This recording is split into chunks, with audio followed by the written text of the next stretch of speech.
Blah blah blah blah blah blah blah blah blah blah blah blah blah.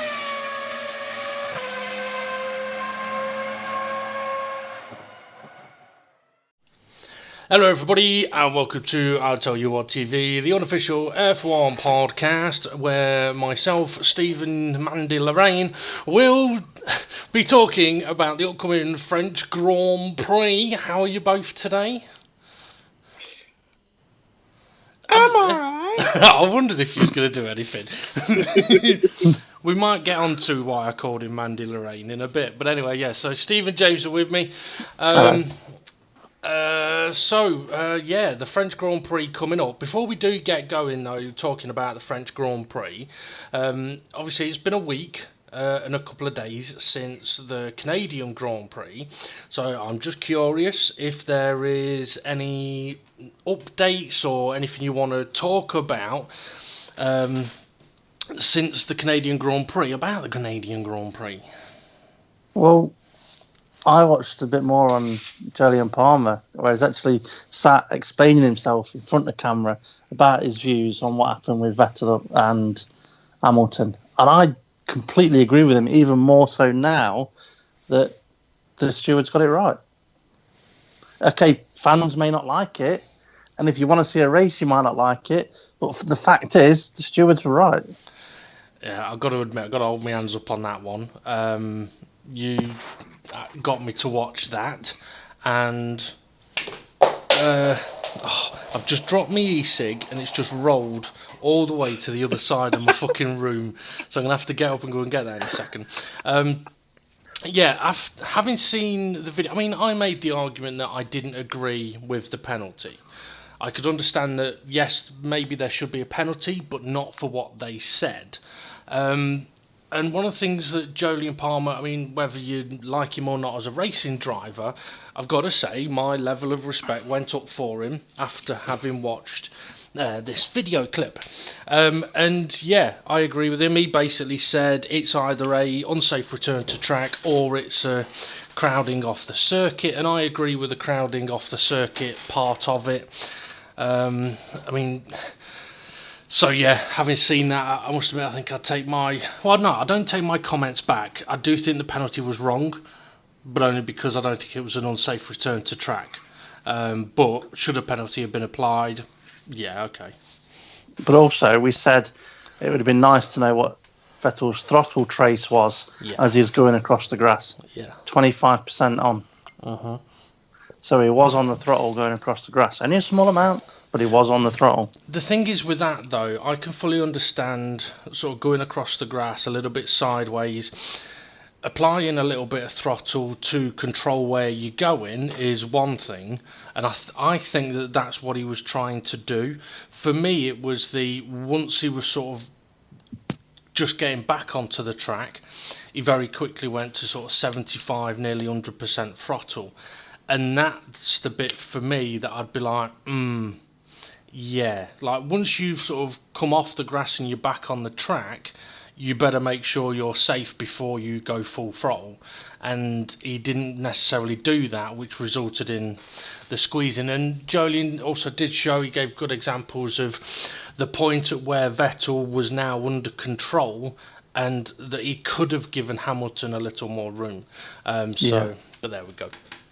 James, is there anything that you want to mention about Canada before we move on to France? No, I think I pretty much mentioned everything Last I week. wanted to last week. Yeah, there's not much more other than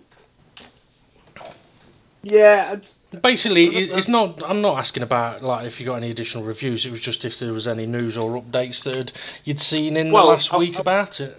Well, I went to see my mum and dad and asked them what their thoughts were, Mm. and their thoughts were they felt sorry for him. Oh, So, I don't. well, I says, yeah, but what do you think about the penalty? And my dad went, I thought it were a bit tame for a penalty. But that's just, you know what I mean? I think that's just the general gist of.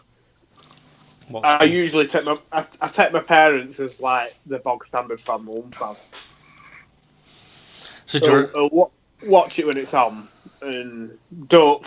I mean, me dad's usually like, I'll watch first few laps, and if it gets boring, I'm off. That's what he's like. So, you know. Yeah. Well, it'll be interesting to see what he thinks about France. Yeah, bloody hell, that. But it must have been entertaining for them both to watch it all. Yeah. Well, that's true. Yeah. Okay, let's get cracking then about the French Grand Prix from a circuit none of us particularly like. The Paul Ricard. It's not a great racetrack, I don't think. So yeah, I'm not overly looking forward to this. A lot like last year. I remember us talking about the race there last year, and I remember us saying then that it's not going to be an action-packed race. And to be honest, the only action we got really was Vettel fucking up early on, and then Vettel coming back through the Bottas. and yeah, Bottas coming through the field.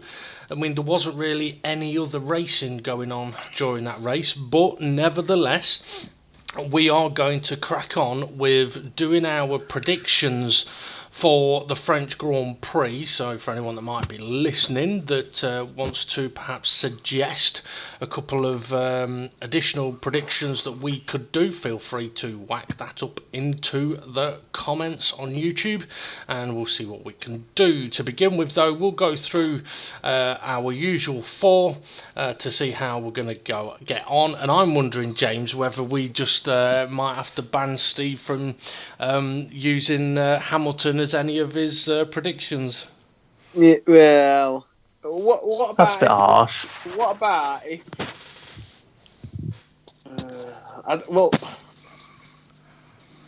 I was going to suggest banning certain drivers, but once you start doing that, it'll then become a bit silly when you know that it's only going to be a Mercedes or a Ferrari on podium. Yeah. Maybe it'd be worth, rather than saying like who's going to be on podium, which it's quite obvious it's going to either be a Mercedes or Ferrari. Be like, which, you know, is Red Bull going to get on the podium, something like that. Well, maybe instead of doing first the podium three, maybe what we should do is 4th, 5th, and 6th. Yeah, because it's a bit more mixed. Yeah. Yeah, I would ask you if you're up for that, Steve, but I don't think we should give you a choice. We just swap the podium for 4th, 5th, and 6th. He won't be tempted to say Hamilton, will he? No, he won't. Try me. Okay, right. We're making a change to our regular 4 predictions. Then we're going to go with who is 4th, 5th, and 6th. And we'll go with the same point scoring on it. So that could definitely make things a little different. Okay, so we'll start off then. Steve, who do you think is going to get pole position? Hamilton. Typical you said that. James, who do you think is going to get pole position? I can give you a little background from last year's race if you want. Yeah, go on then. Hamilton did take pole position by just under a couple of tenths from Valtteri Bottas. Oh, I'll say Bottas then. Okay. I am going to go for...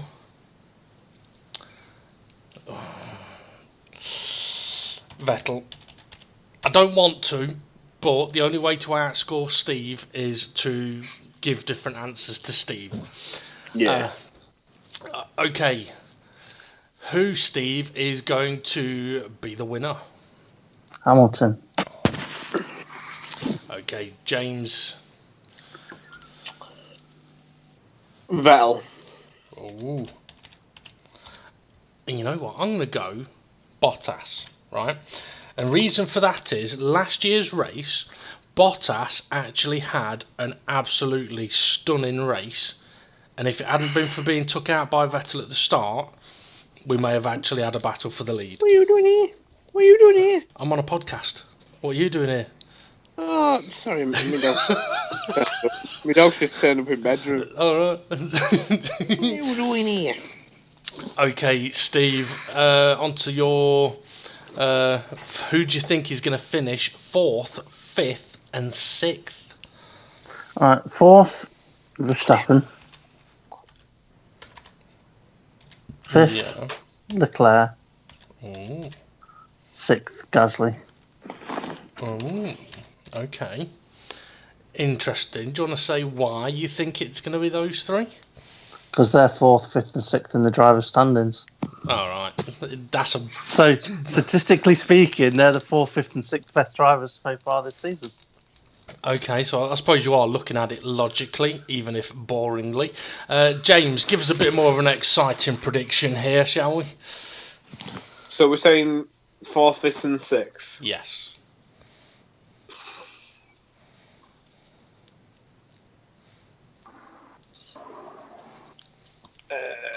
I'll say Bottas. 4th. Verstappen 5th. And I will say Ricciardo 6th. Interesting. Do you want to give a reason as to why you're going for those three? I think Renault have got an update, but I don't know how big it is, right? But they've been banging on about it on social media. Yeah, from what I was seeing, they're basically kind of suggesting that if their update works, it puts them in the fight of the top three, making it a fight of the top 4. But it's a big if. I was going to say but. I mean, last year, Renault, from what I can remember, didn't have the greatest of races. Because I remember it being a bit of an embarrassment of a home Grand Prix for them. And I think they're going to want to change that. So hopefully the upgrades that they bring are going to work. And they can actually perhaps separate from the pack and start attacking further up. And I mean, before you even mentioned about your predictions there, I had actually thought, you know what, I'm going to go for at least one Renault in my 4th, 5th and 6th, right? But I'm thinking it's going to be Ricciardo 4th, right? And then it's going to be Leclerc 5th because Ferrari are going to screw him over, and then it'll be Hulkenberg. So I think Renault are going to be 4th and 6th. They are going to get into that fight, and I think that Hulkenberg did have the better race pace compared to Ricciardo in Canada, but I think that was mainly because Hulkenberg went a little bit longer in his first stint. Yeah. But I do think that Verstappen's going to get onto the podium at this race, you know. I've got a feeling something's going to go wrong for Hamilton. May even go wrong for Vettel. So it could be neither of them two on the podium. But I do think Verstappen's going to get on there because, I mean, you look at the French circuit and I would look at it and go, that's a track that should suit the Red Bull. And if the Honda is giving a decent amount of power, that could be a very interesting circuit for them. I could definitely see Verstappen beating both Ferraris. around that track. Yeah. Okay, on to the fourth prediction. Who is going to be the first to crash out? No one. Can't say no one. I do remember we said last week that James said you shouldn't be allowed to say nobody because it's too broad. Oh, bloody hell. Hamilton. Oh, okay, so he's going to get pole, he's going to win, and he's going to crash out. Nice. Okay, James, who do you think will be the first to crash out? Think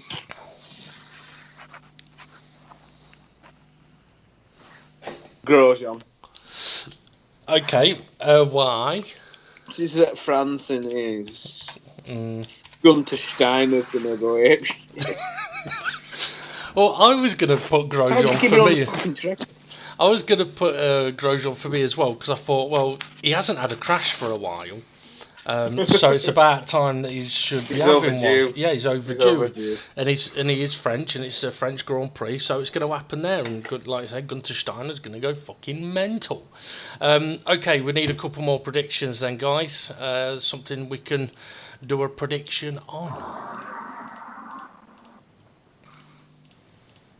Oh come on! I don't need fucking silence. I need ideas.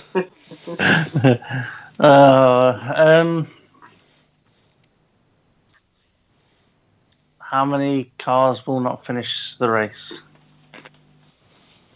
We could do that. James, any ideas? His Qubits are gonna be last again. Oh, that's just too obvious, isn't it? All right. What about what position will Kubica finish? Okay. Because obviously, if people don't finish the race, he finishes ahead of them. Exactly. Okay. So what position? Kubica.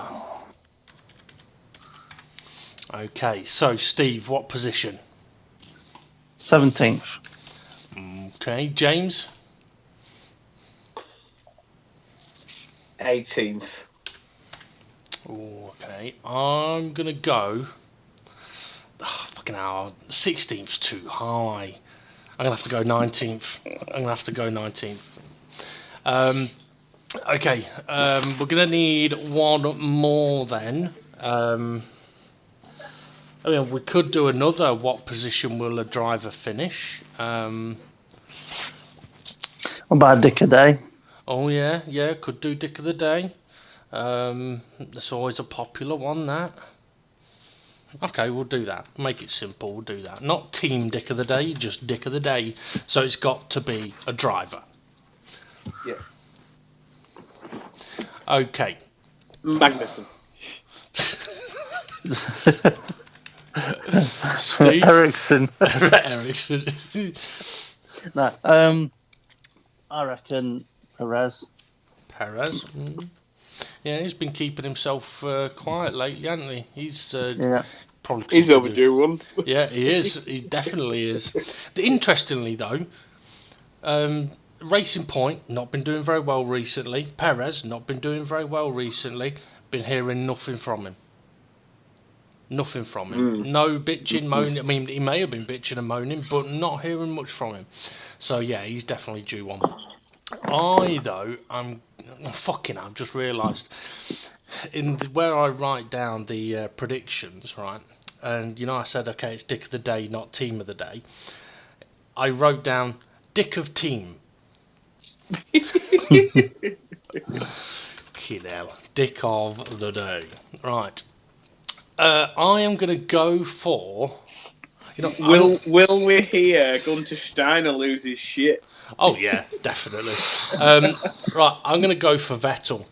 I think we're going to see Vettel implode again. But there we go. Let's see. I just want to see if there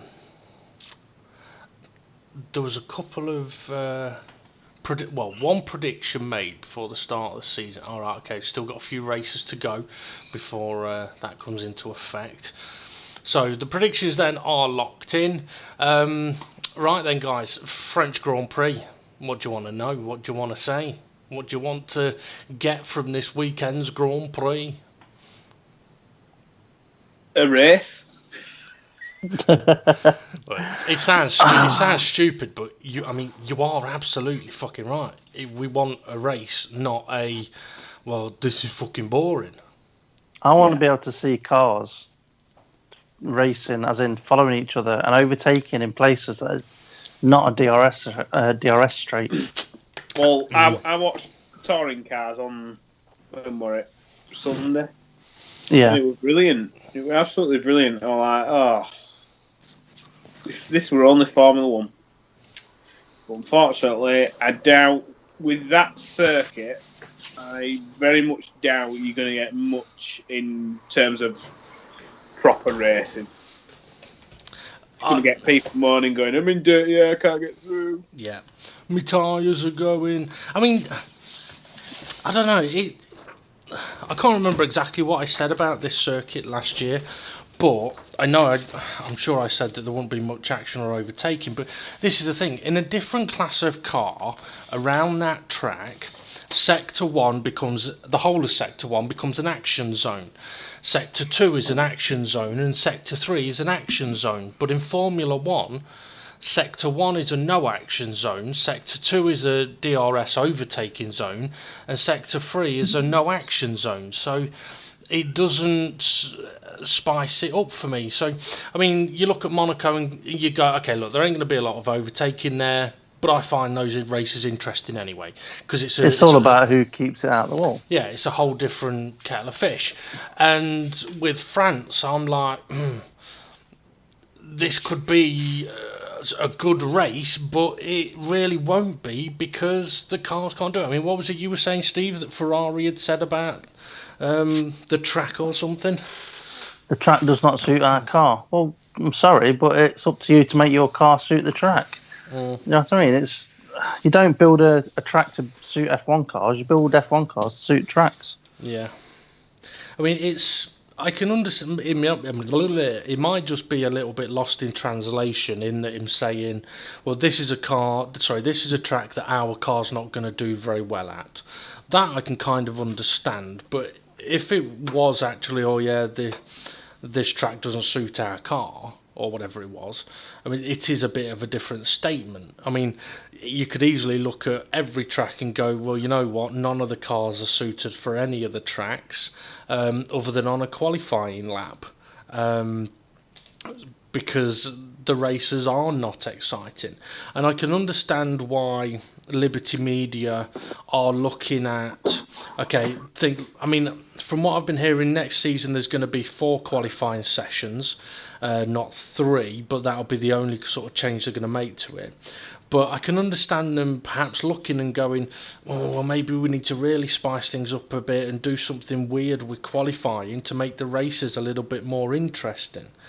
But it's the wrong way to fix the problem, unfortunately.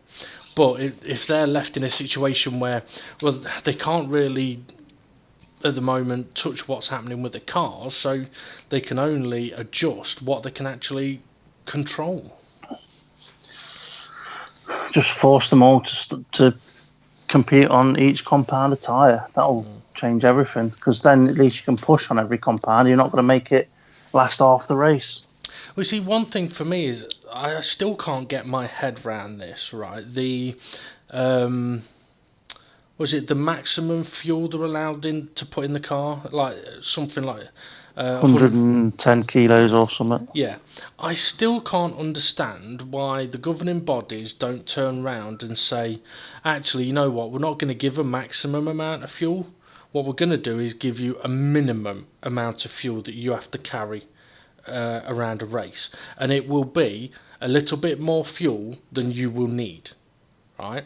So basically, if you want to carry less fuel, go faster. Yeah, it's because they want to be seen as being economical. Well, they can be economical. There's nothing wrong with finishing a. I mean, how often do you go for a drive, get to your destination, and then go, you know what, I just made that, I've only got a kilo left of fuel left in the car? You don't.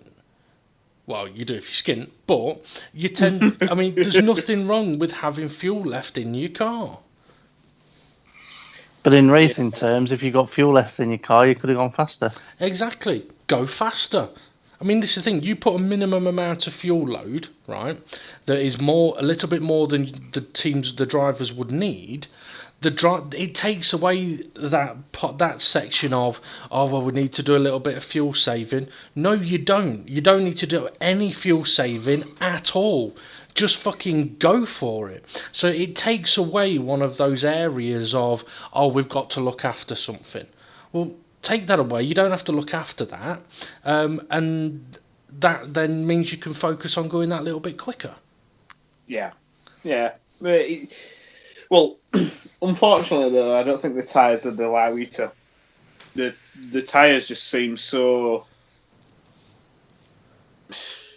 If you don't get them within the right temperature window, they're not going to work. But then if you push them too hard, they're going to run out of grip. Yeah. It's like. The thing with the French Grand Prix as well, turns 1 and 2 aren't too bad. It's a pretty quick left, it's a pretty quick right.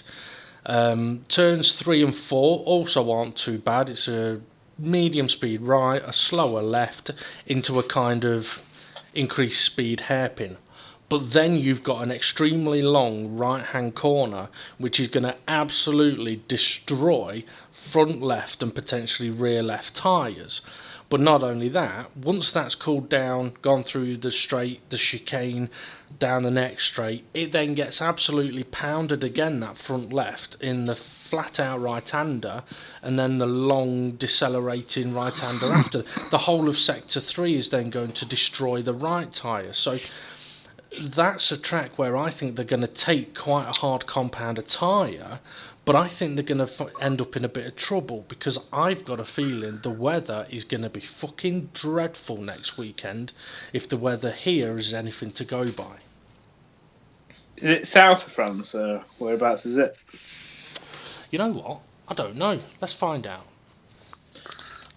Well, hey Siri, where is Paul Ricard Circuit? France. Yeah, it's in France. Yeah. While you're doing that, I'm working on me visual idea for me dick that I've been talking about. Oh yeah. Well, I didn't quite understand what, though. I couldn't quite remember how we'd come up with it called dick. I'm like, unless it's just named after me. It was the drag increased connectivity. It's south of France, near Toulon. It's right at the south of France. It's just up the road from Monaco, to be fair. Yeah. It's kind of in between Barcelona and Italy. But yeah, I mean, it is a circuit that's going to kill the tyres. I mean, to be fair, I know the weather isn't terrible in the whole of Europe at the moment, but the weather that we've been having has been fucking dreadful. So let's see if I can get onto a weather station site. There used to be one I used to use a lot, but I can't remember what it was called. Oh, this one's called Magic Seaweed. Sounded like he was going to say something. On Sunday, 28 degrees at Paul Ricard, light cloud. Okay, so same for Saturday. Yeah. Okay, so the weather might not be terrible, but you never know, it might change. But yeah, I do think weather's going to play a big part. I mean, last year, I was looking at the information from last year, right? And I'm actually I was thinking about quizzing you on some things about last year's race. But FP3, if I remember rightly, last year was pretty much a complete washout, looking at the amount of laps that drivers did. It's testing your memory now, isn't it, as you think back? I can't remember. I can't remember. That's how memorable it was. Well, there is a couple of things that I do remember about that race, but not a lot. It definitely isn't the most memorable of race locations, unfortunately. I mean, is there anything that you're actually looking forward to for this weekend, or do you think it's going to be another race weekend where all of the talk before the race is going to be about Vettel and Hamilton? I'm looking forward to the checkered flag. I think what it is if it's out like it will last season, there's not much to get excited about. But then, so if you go in with lowered expectations and it's good, then you're all right. But personally, think the technically the Ferrari surprised me in Canada, and if they could string it together properly and not make mistakes under pressure, it could make it an exciting race. Oh. But yeah, unfortunately, if you have Vettel in the car at the front, it'll crack. And unfortunately for Leclerc, as impressive as he's been in his junior Formula, once he's got to Ferrari, I think there's only been Bahrain where I've thought, oh wow, here he comes. Yeah, but he's been shackled though, hasn't he? We know that. Yeah. I think the best thing Ferrari can do is basically say, I mean, I'd be tempted to say this to Leclerc. I'd just say, look, it doesn't matter what anybody says, media or anyone, you race for you. Go for it. Show us what you've got and be a problem for every other fucker. Don't cause a problem for Vettel, but if you can pass him, go for it. Right? Yeah. So no team orders unless it's you're on different strategies and we want to switch things around a little bit, but no screwing one to benefit the other. And just say to Leclerc, come on, show us what you got. Show us why you should be in this seat. Because at Bahrain, he was dominant. He showed up Vettel in those opening 10 laps, dropping from the front to 4th or 5th and then coming back through and taking the lead and running away. He was phenomenal. But since then, it's kind of like Ferrari have gone, oh, fucking hell, he's good, isn't he? Right, let's slow him down a bit. No, don't fucking speed him up. He may be your only fucking chance. I mean, let's put it this way.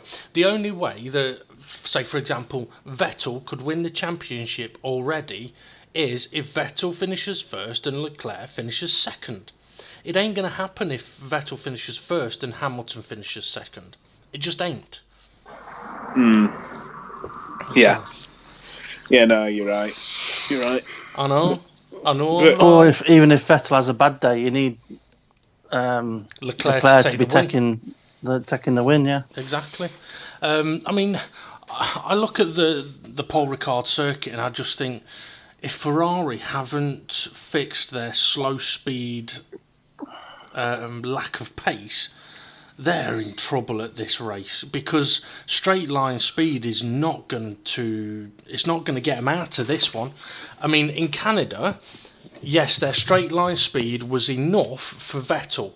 He was fast enough on the straights to be able to stay in control for 99% of the race in the corners. But at Paul Ricard, that won't work because if you haven't got the speed through the corners, you're going to be slow on the straights and your extra power isn't going to keep you ahead. It's not going to allow you to overtake. It's going to keep you close. And I can't see the Ferrari working around that track unless they take a slightly different approach with what they've got. Quick question for you though, right? The following race is the following weekend at Austria, Red Bull Ring. Yeah. Which is basically a straight and a turn, a straight and a turn, a straight and a turn, and then you got a bit of a wiggly bit kind of thing in the middle. How's the Ferrari going to do on that track? Well, I mean, because the straights, are they long enough to get up to maximum speed? Well, I mean, that's a good point. Potentially, no. I think Ferrari would be good from turn 4 on. Well, I say turn 4, turn 4 on. Because sort of turn 5, 6, 7, 8 and 9 are kind of medium to high speed corners, and that's what their car's pretty good at, which leads on to the back straight. But then you've got turn 1. Now, admittedly, their car does seem very, very planted, so I think it's going to be very stable around turn 1, but I think it's also going to be a bit slow through that corner. And turn 2 is going to be very slow.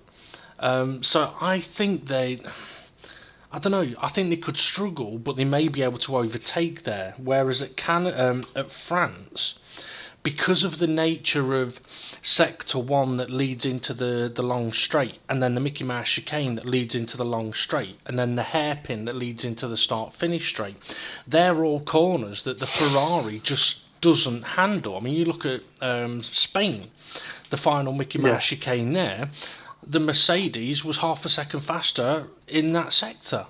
So if Ferrari are losing that amount of time in sort of one Mickey Mouse chicane, it's a hairpin and a Mickey Mouse chicane really, then they're going to lose potentially up to 7/10 in Sector 1 and Sector 3. So yeah, I just think they're going to be in deep shit, and that's why I think the Red Bull, I don't think I don't know, this could be an opportunity for Gasly to have a stonker of a race, but I don't think he will. But the Red Bull could be phenomenal around there, and if I remember rightly, the Red Bulls were pretty quick around there last year. I could be wrong. Yeah, I mean, it might be, they were okay, but don't forget, we had a problem with one Ferrari and one Mercedes at the start of the race, which put the Red Bulls further up the order. Yeah, true. I'm just trying to sort out a stapler while I'm talking. I do apologise. So yeah, I don't know. I mean, we all know that F1 needs to make some changes, but I still think that Paul Ricard is one of those tracks that just simply should not be on the calendar, I'm afraid.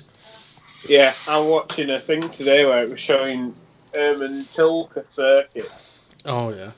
I think I might have to watch the same thing, James. Yeah, and they were all pretty much the same thing. It were a couple of switchbacks, couple of long fast corners, couple of long straights, and then it showed Abu Dhabi, and I just thought to myself, what on God's green earth is that? I mean, there's no wonder in 2016. There's no wonder Lewis Hamilton were able to slow everybody up in the final sector after long straight, because it's just 90 left, 90 right, 90 left, 90 right, and it's like if you have any sort of street circuit or anything, you must only have like a maximum of like 5 90-degree corners, because it just results in zero overtaking. With Herman Tilke's tracks as well, though. I mean, that video I've watched, it's the same one as you. It's like he's got a jigsaw box or like a Scalextric box of pieces, and it's just like, okay, I'll put this one over here this time, and this one over here, and I'll have a really long straight, but I'll have a hairpin at the end of it. Now you think about all the different tracks he's built. There's been the start finish has got like what they call a snail corner, like China turn 1. Mm-hmm. Or you could say Malaysia turn 1. Or you could say because everywhere's got it's got this style of corner where it sweeps all the way around until it goes back the other way. But you look at the tracks he's built and you can go, yeah, that's the same corner as that, and that's the same corner as that, and he's just put them in a different order. It's copy paste. Yeah, and it's just like, well, have a bit of ingenuity about it. Yeah, and it's like the corner at the because obviously he did the Indian Grand Prix circuit. Yeah. The corner before the long straight up the hill, 90 right onto the long straight. Very similar to the 90 left, or actually it's a bit more than a 90 at Circuit of the Americas. Very wide opening up the hill into a tight corner. True. But it's flipped over. It's the opposite way. But okay, we're talking about Herman Tilke, but I don't think he created Paul Ricard. But for me, Paul Ricard circuit is a test track. Yeah. It's not a race track. And the difference for me is, and I might have said this last season, the difference for me is that track is good for testing the cars in different circumstances, but it's not good for racing, for cars overtaking each other and battling and good to watch. I mean, to be fair, it does my head in watching it with all those fucking blurry lines all over the place. Yeah. Saying that, James, I believe someone's not going to be sleeping well for the next few days with blurry lines. What do you mean? What are you about? Fucking hell. You sent a picture of a bed. Jeez, you sent a picture of a bed with stripes on it. Oh, yeah. Yeah. Do you want to put the image up for viewers? I've not got it ready. I didn't know you wanted to Oh. show it. You can explain it though. Yeah, it's a mick take of a fake Gunter Steiner account on Twitter. There used to be a classic one of it was called Fake Ron Dennis, and it was like Ron Dennis / Doctor Evil. All right. But yeah, this one's Gunter Steiner, and he's basically swearing on Twitter saying that the hotel accommodations crap at this local circuit, and it's pretty much the same colour scheme as the racetrack with just a load of blue and red lines all over the bedding. But yeah, no, it is a funny account like I've got to say, like troll accounts like that where you've got somebody pretending to be somebody else. It is funny. There were one where Charlie Whiting won, and he was like constantly every race they'd put up like a picture of a barrier that's like falling apart, and he'd be like, "Yeah, should be good enough." Oh dear. Okay, I'm just having a quick look through the rest of my pictures to see if there was some stuff. Okay, no, that's all from last week. Yeah, I have got the picture of the bed, but I haven't got it to show on the stream, unfortunately. And I've just seen another picture that I took, which I'll have to tell you about later. It put me off for a moment. What are we on about? I don't know. Bedding. All right, yeah. Yeah, I mean, obviously, for anyone listening to this, someone's just turned their dildo on. What the fuck? Wasn't me. Vicky? Fuck off. Yeah, for anyone listening to this, clearly you can tell we are not overly excited about the French Grand Prix coming up.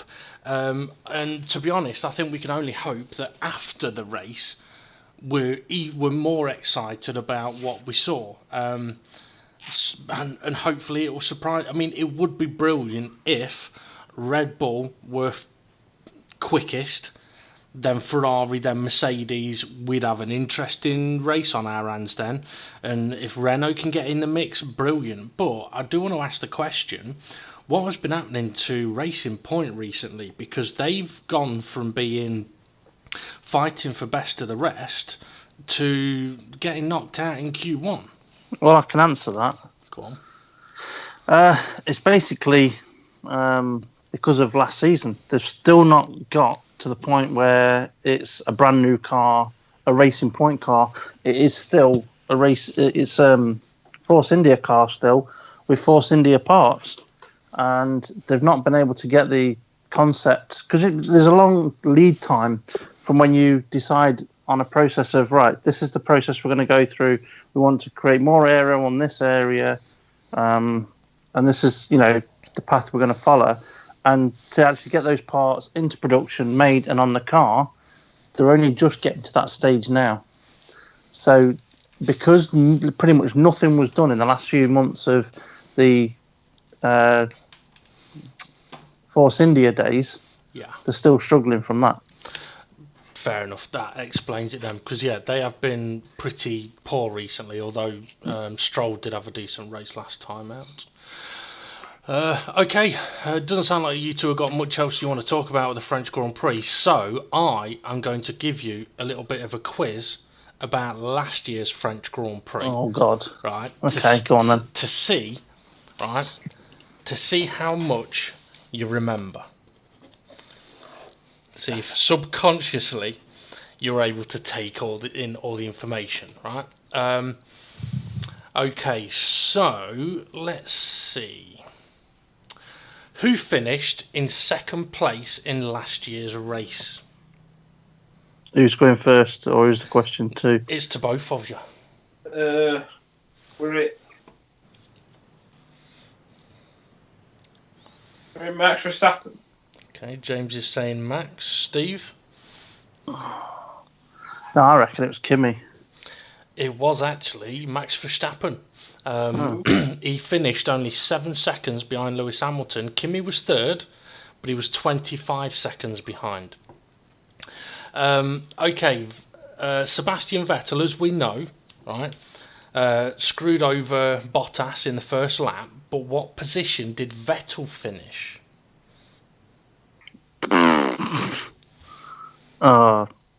Actually, he did all right, didn't he? He did come through quite well. I'm going to say 5th. Okay, James? What's the question, sorry? What position did Vettel finish? Oh,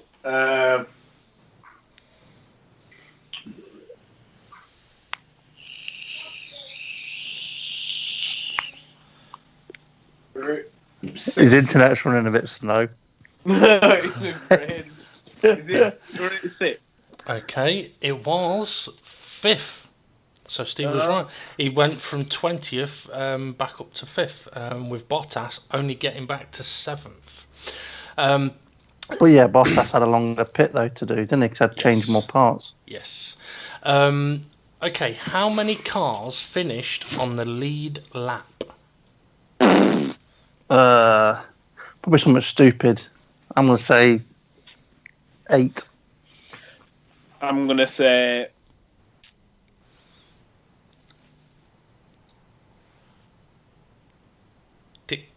6. Okay. It was 10. Ah. Yeah.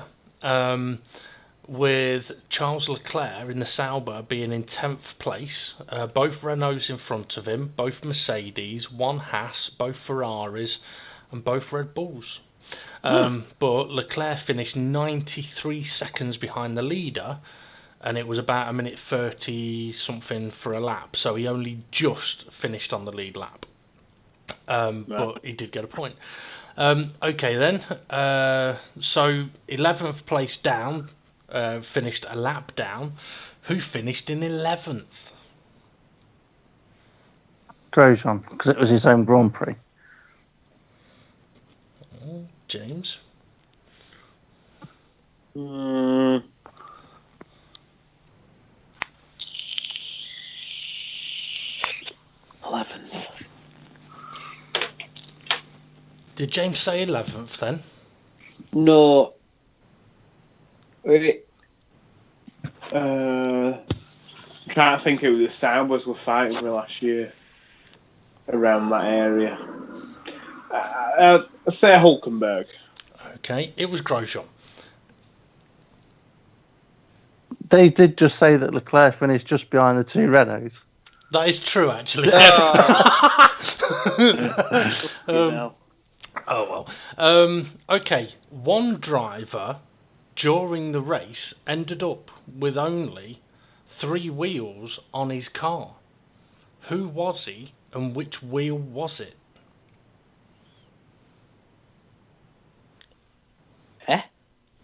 Would you like me to repeat that? Yes, please. During the race, one driver ended up with only 3 wheels on his car. Which driver was it, and which wheel was it that came off?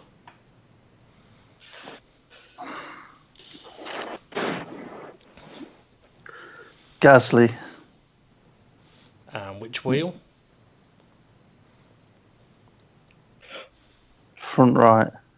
Lance Stroll, rear left.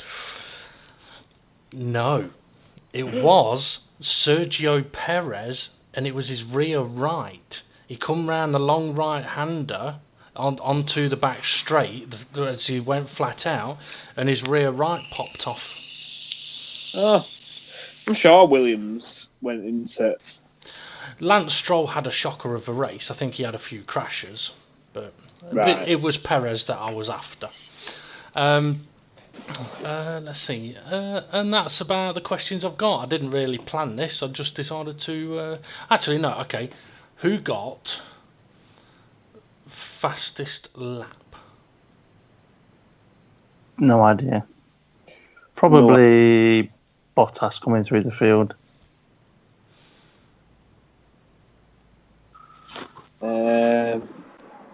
Yeah, I'd probably say the same. Okay. Yeah, I think that'll be it for the questions I've got. There's not a lot else I can ask you. Well, I've got a question for you, Dave. Go on then. Sorokin got a 5-second penalty, but what was it for? Oh, fucking hell, hang on. Oh, Jesus.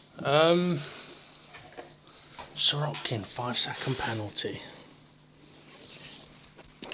You know what? I've no idea, but seeing as you've mentioned it, it's going to have been something rather odd.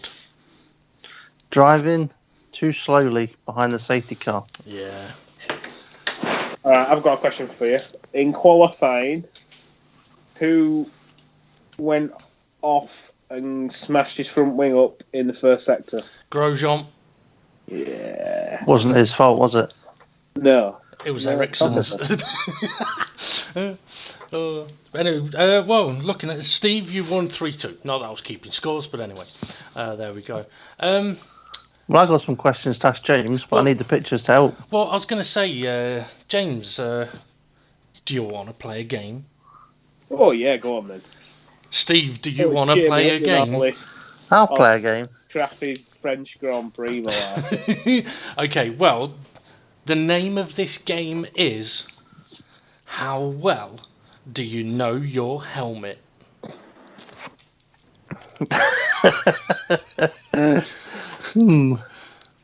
So, what I'm going to do is, on the podcast screen, I am going to put up a picture. Not the picture I've just put up, that's the background. Yeah, I'm going to put up a picture and I'm going to send it to Steve and James. Steve has seen these because he did them. So this is just for you, James, yeah? Yeah. And it is exactly as it's titled. It is How Well Do You Know Your Helmet? So I shall pop the picture up on the screen and we'll see if James knows his helmet. Right, I'm ready. Okay, here we go. If you are listening to this, feel free to play along, but bear in mind I can't see your answers while I'm sending these pictures around. But yeah, play along.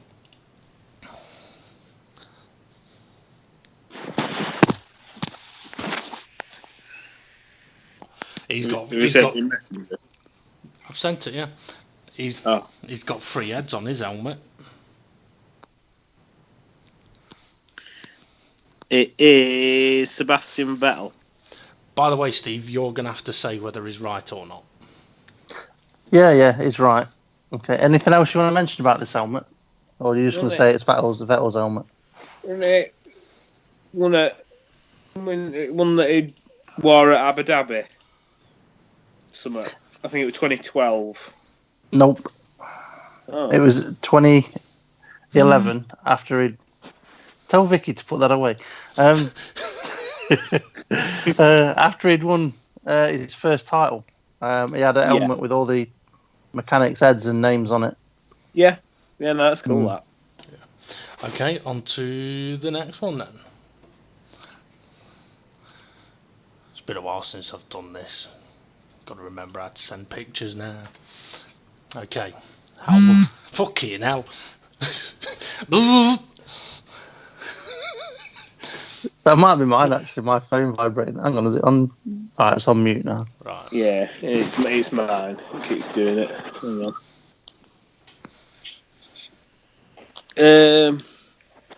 JCB, it's got to be... JCB's a Lance Stroll sponsor. Who was his teammate though last year? I thought JCB sponsored Perez because he always digs himself a fucking hole.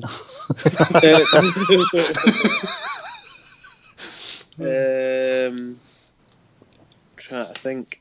Who was Lance Stroll's teammate last year? Sorokin. It's either one of them two. I'll probably need to go Stroll though. You're wrong. Oh. What? It's Perez. JCB's one of Stroll's. Weird. Because if Dave puts the full picture on, if you zoom in above his or on his visor, you'll actually see it's got his name. Yeah, on the lower part. Checo Perez. Yeah. Bloody hell. Yeah.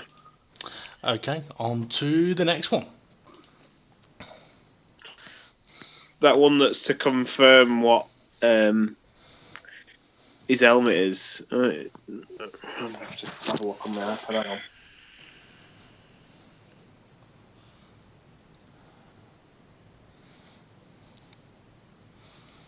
So doing getting up the pictures of every driver's helmet. He's going onto his iPad so you can see him better, I think. Yeah. Right, so I can see the Sergio Perez one. No, that's isn't that Sergio Perez's helmet from this year? It quite well might be. Yeah, so that'll be why it's got JCB, because JCB's the one strong. It's still Perez's helmet, though, isn't it? Yeah, you said it from last year. No, never said anything like that. It just said, how well do you know your helmet? Can you resend the new one? Because it's not coming through for me. It's got a grey blob where there should be a picture. For any listeners that have been listening, feel free to message in to confirm or deny whether me or Steve said what year of helmets these were. Bearing in mind, when was Vettel's helmet the first one? 2011. Is that last year? Bloody hell! I didn't think that logo was allowed. It's not Brazzers. No, that's SS, isn't it? From SS soldiers, Nazis. Now you've said it, it does look like that, but no, it's not that. I don't remember Hitler ever driving an F1 car. Could you have zoomed in any closer? Yeah, I could actually. I have on some others.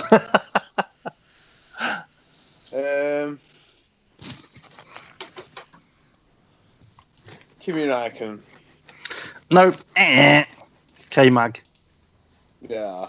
I don't look at him, he's a dickhead. I had to use this side of his helmet, otherwise it would have looked like a K. He's a little Italy youth. No wonder he's got SS on the side of his helmet. No comment. I'm not going down. According to Stephen Fry on QI, once you get talking about Nazis and Hitler, the conversation is over. So okay, on to the next one. Fucking hell, Steve. You ain't getting this. I can't see anything. I've just got another grey blob. I've not sent it yet. Oh. That was what you've received is the K-Mag full helmet. Yeah. You might have to go out and back in again on your. It looks like Pepsi Max. I've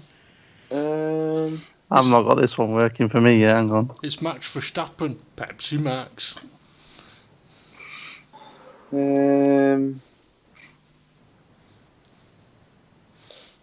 Is it Kvyat? It is. Fucking hell, well done. Excuse you, someone needs to wipe. Okay, on to the next one. I won't send the full picture of the Kvyat one because you got it right. Okay.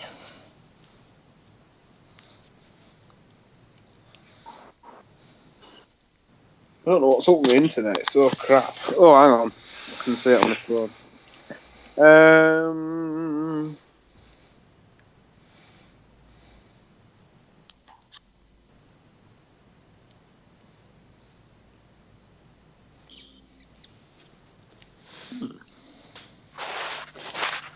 Tough one, that, isn't it? What year is it? I'll give you a clue. It's this year. Oh.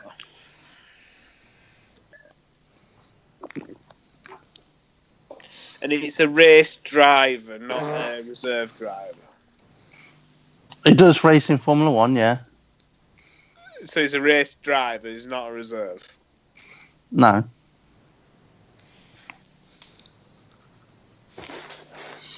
Not that we said that these would be Formula 1 helmets, but they all have been so far.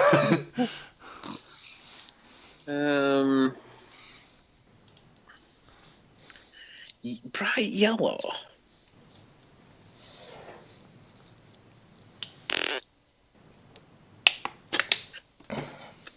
It is a tough one. I mean, I don't know whose this is. I don't, because I don't think there is anybody with a bright yellow helmet. Well, Dave, if you share the full image and zoom in, you'll see his name. Ah. Is there a hint you can give me? Any sort of hint? No, I'm sending you the picture. You won't get it. Who the fuck's that? His name's on it. Who's Mad 56? It's Alex Albon. To be fair, I was thinking, is it an old Alonso? No. To be fair, it's a nice design of a helmet. So Yeah. But I can understand why we didn't know that one, because I have no idea what his helmet. Well, now I do, but I didn't know what his helmet was like. Okay, on to the next one.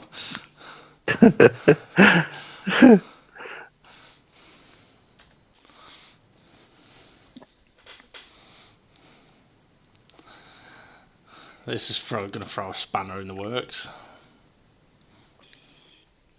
Is this an F1 driver? He's driven a Formula 1 car.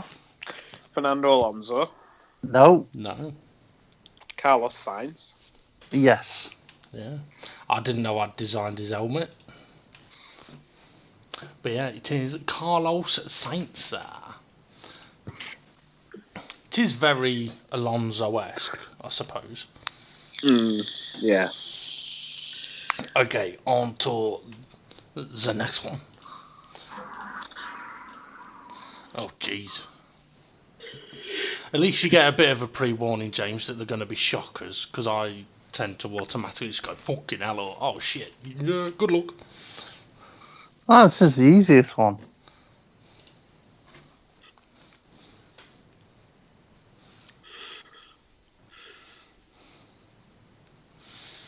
Jules Bianchi? Wrong. No. He fell for it. It's hashtag JB17. Oh, don't tell me it's Chilton. Chilton. Why the fuck would it be Chilton with hashtag JB? He was his teammate. Yeah. Teammate. No, it's not Chilton. But fucking hell. Did you hear that, Dave? Yeah. You're all arsey, wasn't Yes. it? It's like, Fuck with him with Chilton. yeah. Fucking Chilton had nothing to do with it. Yeah, it was only in exactly the same car at the same race. Was a teammate of his for 16 But he wanted races. to. Yeah, but Well, Chilton had finished racing in Formula 1 how at is the it- point when Jules Bianchi passed away and everyone Think- started having hashtag JB17. That's a different answer to why the fuck would it be Chilton? All right, let me put it a different way. It's not Who fucking would- Chilton. I can't think of anybody with a black top to their helmet. Who would still have JB17 on their helmet now? Ricardo. Why the fuck would Ricardo have... No, why would Ricardo have his on his helmet? Because Ricardo and Jules were quite close. Who is it, Steve? Jules... Charles Leclerc.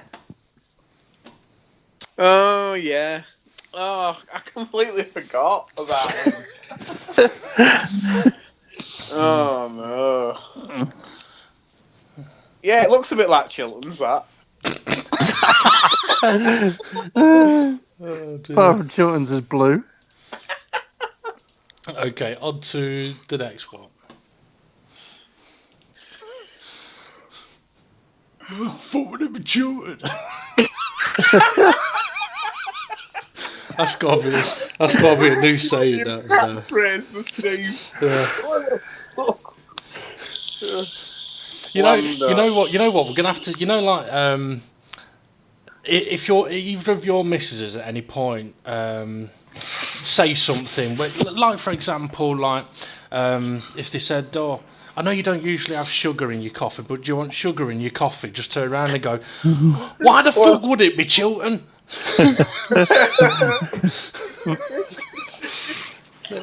Is it Lando, that one?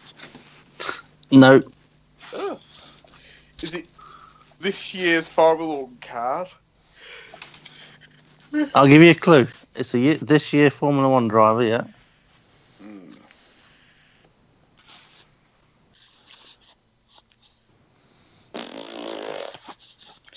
So that right. In Bottas, in Hamilton, in Vettel, in Leclerc, in Max, in Gasly. Chilton.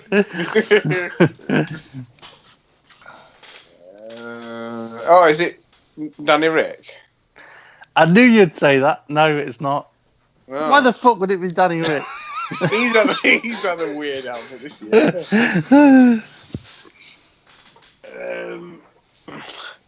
In Hulk, in...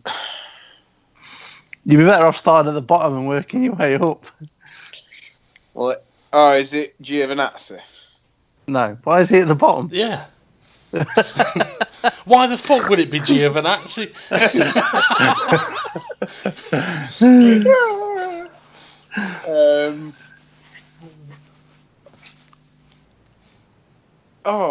Is it Kubica? Because I haven't seen him really. No. Right, who is it? One last go. James, one last guess. George Russell. That's about the only name you've not named. Yeah, George Russell. I would say well done, but I've got to say, no offence, George, but Jesus, that's a bit shit. At least it's not Chilton. Yeah. I've got some, remind me. I've got something to say about two Williams drivers. Okay. Green. He's got an SS as well. Are they all bloody Nazis? Perez. It's absolute, No. absolute fucking animal.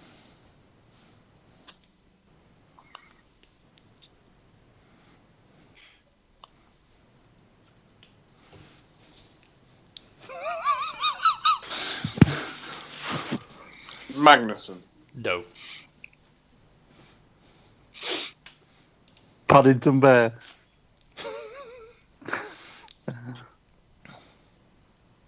No, that's Marmite, isn't it? Marmalade? Marmalade. Marmite? I've never... Can you imagine Paddington Bear eating Marmite? He'd get fucking stuck in his fur. He'd get taken off TV. He'd get taken off TV for... Why the fuck would you say that? Winnie the Pooh. He'd get marmalade stuck in his fur as well, wouldn't he? Well, maybe. But at least it's the same colour of his fur. Marmite, it's a bit different. He'd need some wet wipes. Yeah. I really Come on then, don't James. I don't have a clue. I'll give you a clue. G'day, mate. Danny Rick. Yep. Yeah. Told you, he's an absolute animal. Is that Honey Badger? I don't know what it is. Stop being them. What's that about? The same as everyone else. Oh, right. Okay. Makes sense, I suppose. Okay, on to the next one. Fucking hell, Steve. You might have to squint your eyes, James. Turn your head 90 degrees. Good luck. Lando. Yep. How the fuck did you get that? Just tell that. See that Lando's got a very obvious design. It's a nice design, that, to be fair. It looks like someone's wrapped his helmet up with a ribbon and tied a bow on it. Probably his mum. Okay, on to the next one. Fucking.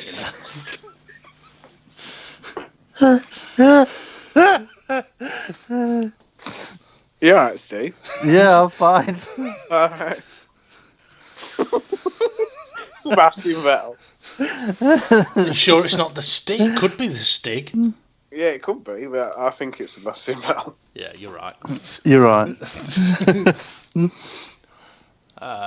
Okay. Last one coming up. Oh shit, wrong button. Hang on. Alright, last one coming up.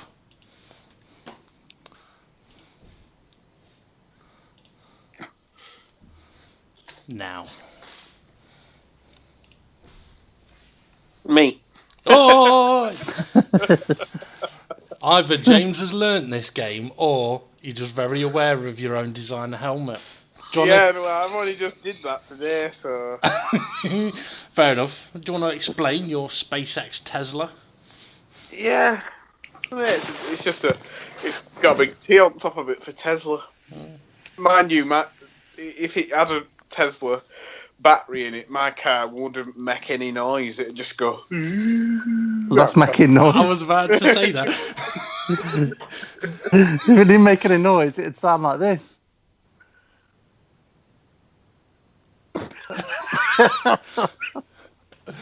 Why the fuck would it sound like this? Oh dear. What do you think to me, me helmet? It looks good. Yeah, looks a bit aggressive. Yeah. But yeah, I'm a bit of a fan of Elon Musk, even though he looks like he never sleeps. Well, I was saying to you yesterday, wasn't I, that he has been working on a design of a new solar panel, right?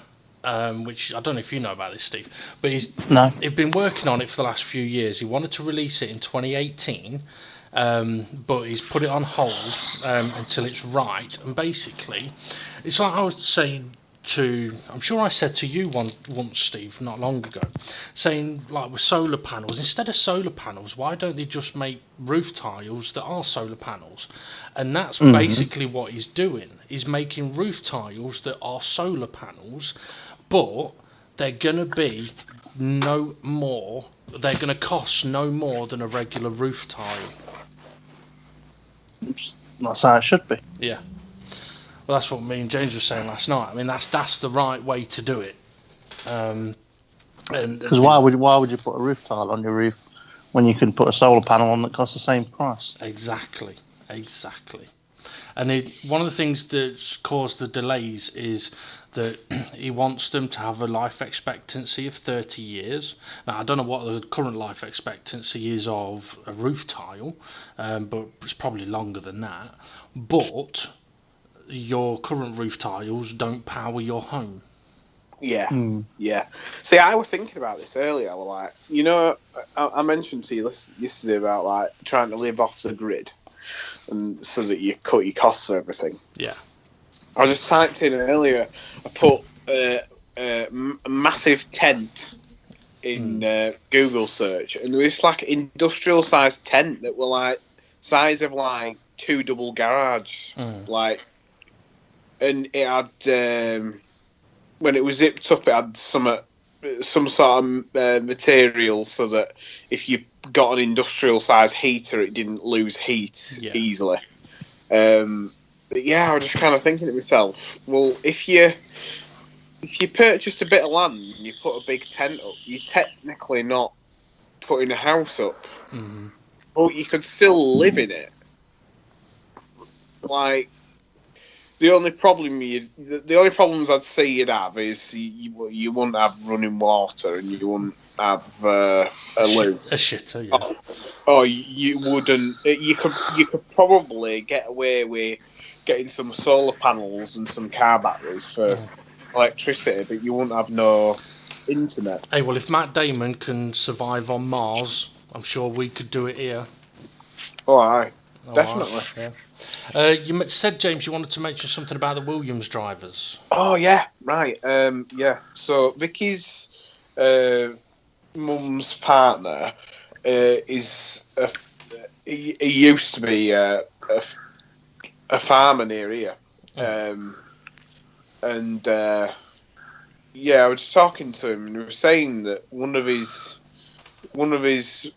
brothers lives down south, and they did like a bit of like a promotional video that might have been on Sky. Now I haven't seen it, but it were for the Williams team, and it had Martin Brundle in a car, and the two Williams drivers, so that'd be George Russell and Robert Kubica, and it were all a big, basically like a bit of a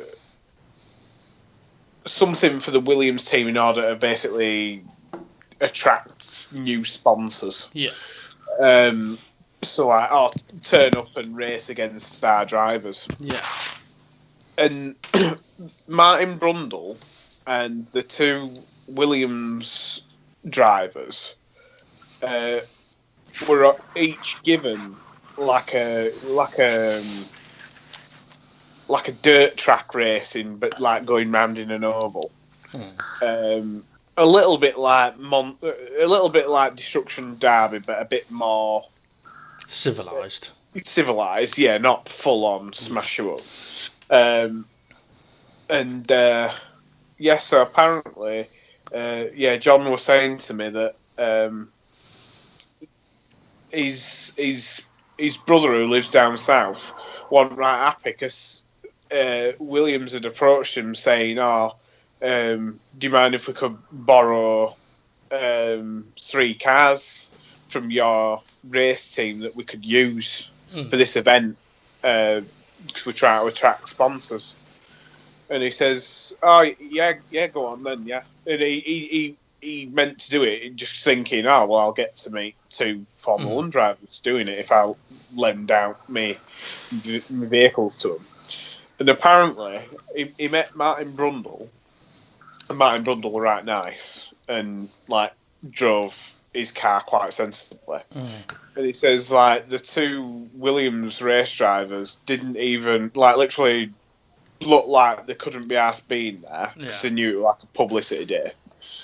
But what he was most annoyed with that when both F1 drivers brought the cars back, they basically brought them back and they've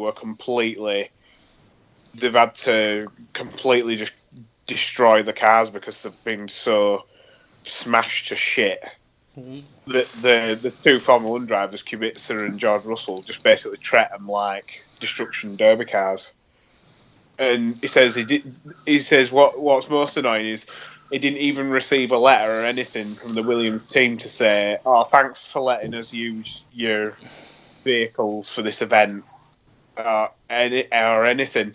He says like he'll never entertain anything from Williams again. And I just kind of thought to myself, well, that's not a great advertisement for Williams as a company. If they just think to themselves, if we just say to anybody else we're Williams, that people will just go, okay, yeah, you're a big Formula 1 team. Okay, that might help us get us foot in the door with you in your engineering group.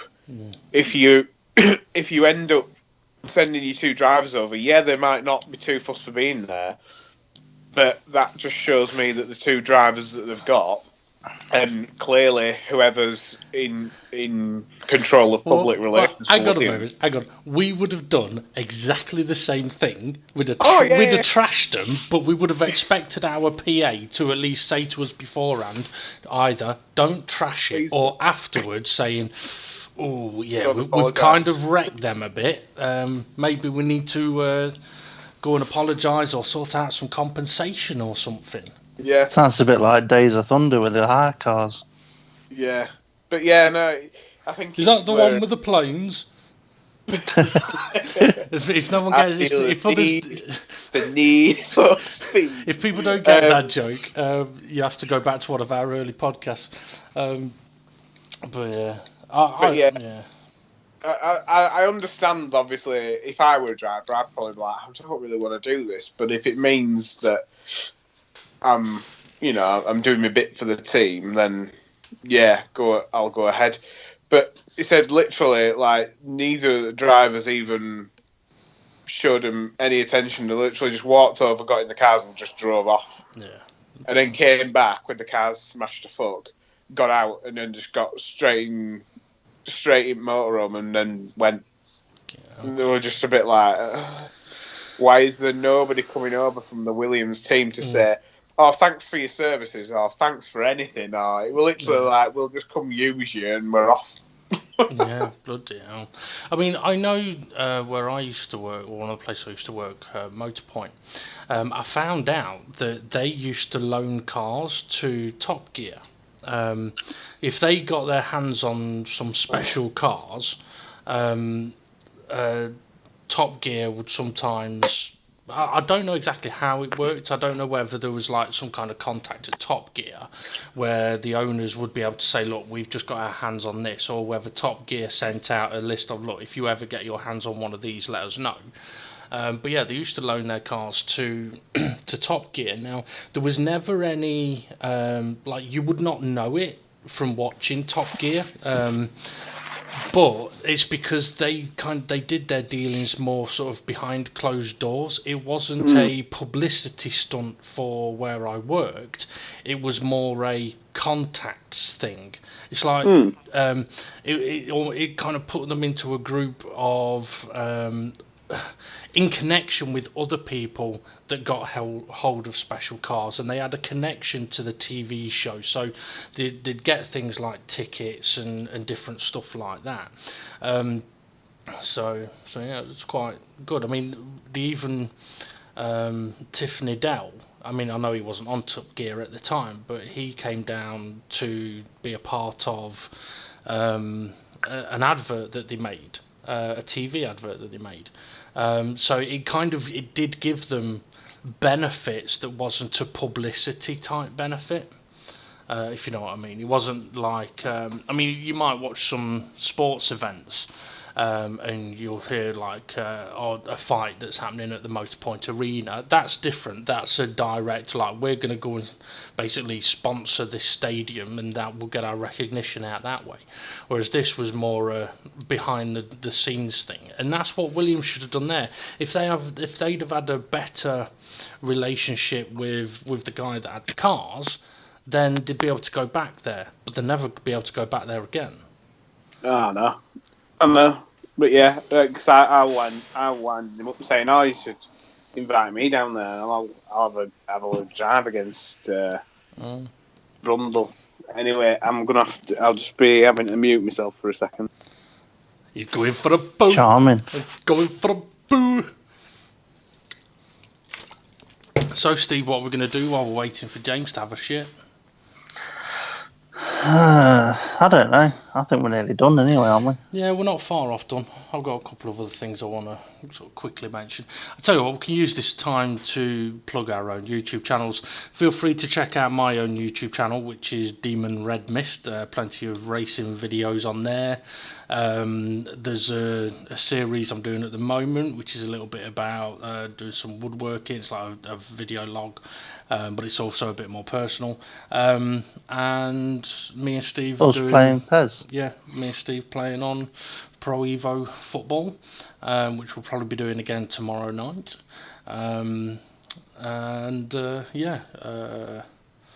What can you plug? I can put a plug socket in the wall. No, yeah, Dynamic GT League on YouTube.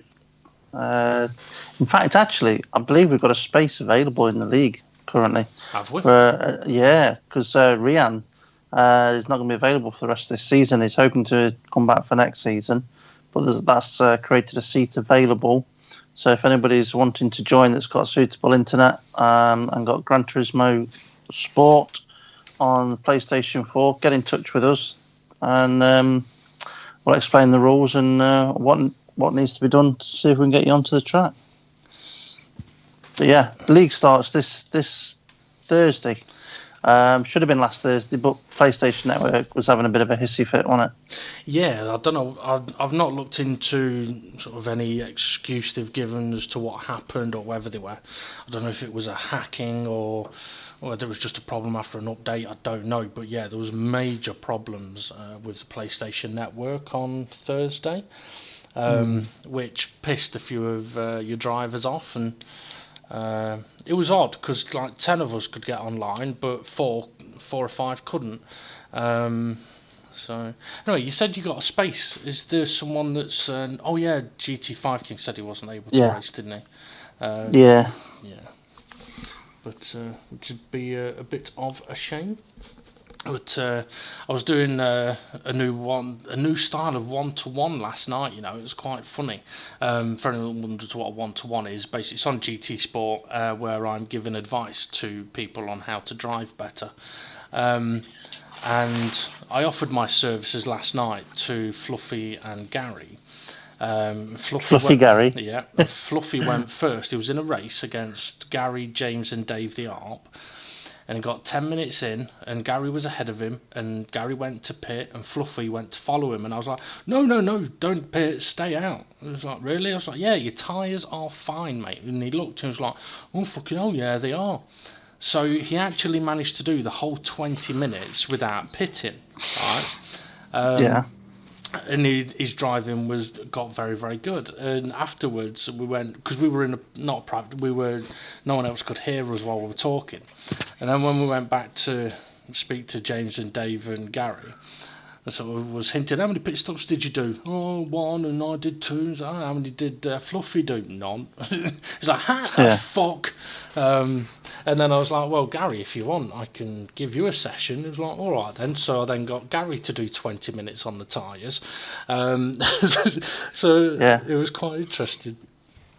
I mean, it is possible around that track. Now, depending on how many people are in the race and at what point do people pit. I mean, if you've got the leader out in front by about 10 seconds and pits, then he's going to benefit from doing a pit stop. And if you're last and you pit, you can probably benefit from pitting. But if you're in mid-pack, just keep going. Just look after your tyres. Yeah, definitely. Is James back with us? Don't think so. No, it must be a long one. He told me he's only got a little one. Oh, yeah, well, we've seen the picture, unfortunately. Yeah. But, I should have actually used that picture for Rate My Helmet. Should have done, yeah. Actually, we would have been banned from YouTube for that one. I'm just having a look. What's this? Susie Wolf was in Las Vegas taking a quick detour. I must admit, I've not been keeping up with Formula E since the Mexico race. I just don't feel like I've ever sort of had the time to watch the races, to be honest. I've not watched the last one. So I don't know about the last one. I'm just seeing here as well, the official F1 Facebook page putting a post up saying, Ferrari to bring small evolutions to France. They don't really need... Well, is it small evolutions? Maybe. But they need to do something. They need to change driver, really, but there you go. So let's have a look. I'm going to have a look at the F1 Facebook page and see what's going on their Facebook page. See if there's anything of interest. Probably nothing. Yeah, pretty much. Let's see. Not a lot. They've been posting a bit of historic stuff from French Grand Prix recently and stuff like that. Oh, there's a big crash there with someone. I mean, I must admit, I don't mind seeing some like classic F1, but at the same time, apart from the year where cars had traction control, I think some of them kind of put modern F1 to shame a bit.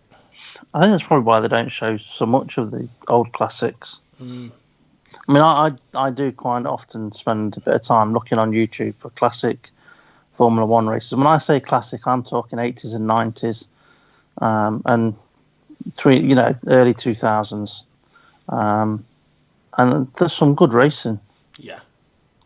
I think it's not just the racing. For me, I mean, I shared with a few people the other day a video I just happened to come across on YouTube, and it was a number of Ferrari F1 cars, sort of dating back from early 90s through to Alonso's Ferrari, and they were driving around Monza, and the sound of like the pre-Alonso Ferrari, it was like the 90s ones. It was like, oh, okay, they sound good. Oh, that sounds really good. Fucking hell, listen to that. Then there was like the traction control ones, and it was like, okay, it doesn't sound too bad apart from when it's accelerating. Oh, actually, it sounds good apart from when it's accelerating. Then when it got to like the Alonso one, and it was just like, I was like, okay, that just sounds shit. I mean, like, whoever was recording the video, for example, they were, one of them was standing at the final corner at Monza, right, and watching the car come around the final corner, and then you'd watch them disappear down the main straight. And with the older cars, you could hear them just going and going and going and going, and then you'd hear bop, bop, bop, bop as they go down the gears. You could tell, okay, he's gone through the chicane, now he's accelerating, and off he goes into the distance. With the Alonso one, it went past the camera, and then you didn't hear nothing. It's just like, well, that's a bit fucking depressing, really. But anyway, right, come on, James, where are you? So, what do we reckon is he having a shit, or is he sorting something out for Vicky? He's gone to make a cup of tea. Quite possibly. And knowing James, it won't just be make a cup of tea. It'll be make a cup of tea, drop it, make another one, spill it, make a third one. Well, while we're waiting for him, we'll quickly mention that the next podcast should be next Tuesday at 8 o'clock, which will be obviously a review of the French Grand Prix. Is that the sound of James coming back? I'm not sure. So. Oh, you mentioned to me the other day as well, Steve, you've been listening to the Peter Crouch podcast, or that Peter Crouch podcast recently that I mentioned to you. You still been listening? I've not been well enough to listen to anything else. I've been asleep a lot of the time. All right. Hello. Was it a stinky one? Can you hear me? Yeah. Was it a stinky one? No, I just had to get my ass out of bed because Vicky was coming to bed. All right. Okay. Well, we were just waffling while you were gone, James, waiting for you to come back, and sort of saying that we're probably just about done. But I did want to.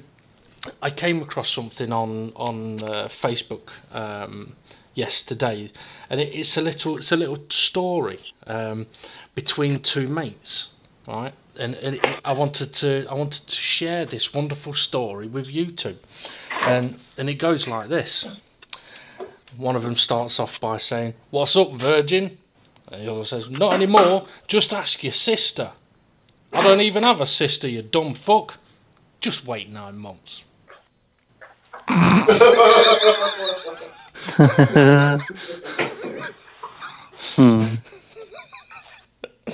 Oh dear. And did you see the story I shared about tea being an evil substance? Oh yeah. Yeah. Did you see that, James? What's an illegal substance? No, tea is an evil substance. Right. Right. Same as like ice. Yeah. Tea is much more dangerous than beer. So please avoid drinking tea. As I discovered this last night, I'd drunk 14 beers up until 3 a.m. at the pub while my wife was just drinking tea at home. You should have seen how angry and violent she was when I got home. I was peaceful, silent, and headed to bed as she shouted at me all night long and even into the next morning. Please, ladies, put down the tea. James like, what? Oh, that's not funny, Dave. Who's probably thinking, hang on, you ain't got a wife, Dave? Well, no, but what's the point? What's the joke? Oh, okay. Well, I'm going to let that one bug you and ponder with you. You have to listen back to the podcast to see if you can work it out. Right, guys, anything else you want to talk about before we head off? Oh, I said we'd explain Mandy Lorraine. Yeah, well, it's clear that you two are not Star Wars fans. Well, Because if you were, you'd know what a Mandalorian is. true, we would, but unfortunately, Is it a sex toy? it's a new lightsaber flashlight. Get this right, Steve. James says to me yesterday, we're talking about the like your racing leagues race videos and commentary, and James was saying, oh yeah, by the way, Mandalorian, we won't say Mandalorian. I went, no, we're saying Mandy. He goes, no. I was like, yeah, Steve's already told me I've got to call you Mandy. He's like, no, it's Mando. I was like, no, it's not. Mando, there's nothing wrong with Mando. Mandy. If it said Mandy at Lorraine.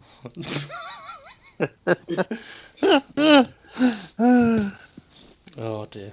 Right, so for anyone that's wondering what we're on about there, James has changed his PSN name to something different, obviously, and yeah, a few people were singing "Old Mandy" to him the other day.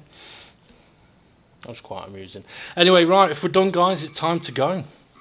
Yes. Hey, just to let you know, there's some decent colours on the GT Sport. A lot of colour shifts. Oh. Okay, I'm going to have to go and have a look at some point. Right, everybody, feel free to like, subscribe, share, tell your mates, pass the pod, as they say on the Peter Crouch podcast. And if you want, come and join us next Tuesday for a review of the French Grand Prix. Have a good one, folks, and we'll see you all again soon. See ya. Blah blah blah blah blah blah blah blah blah blah blah blah blah blah.